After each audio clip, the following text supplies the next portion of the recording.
Hello! ఈరోజు మనము Karnataka style రాగి ముద్ద ఎలా చేసుకోవాలో చూద్దాము. ముందుగా ఒక గిన్నెలో 2 గ్లాసుల నీళ్లు వేసుకొని, కొంచెం ఉప్పు, నెయ్యి వేసి మంచిగా బాయిల్ చేసుకోవాలి. ఇంకొక చిన్న గ్లాస్‌లో ఒక 2 స్పూన్స్ రాగి పిండి వేసుకొని, కొంచెం నీళ్ళేసి కలిపి ఒక స్లర్రీ లాగా చేసుకొని, దాన్ని తీసుకొని ఆ ఉడుకుతున్న నీళ్ళలో వేసి ఒక 4, 5 మినిట్స్ బాయిల్ చేయాలి.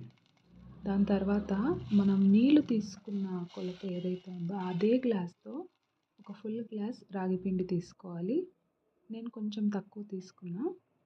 ఆ రాగి పిండిని ఆ బాయిల్ అయ్యే వాటర్‌లో వేసి లంప్స్ లేకుండా మంచిగా కలపాలి. కలిపిన తర్వాత మూత పెట్టి ఒక 4, 5 మినిట్స్ పచ్చివాసన వెళ్ళే వరకు కుక్ అవ్వనివ్వాలి. దాని తర్వాత కొంచెం నెయ్యి వేసుకొని మంచిగా కలుపుకున్న తర్వాత రాగి బాల్స్ చేసుకోవడమే ఇంకా.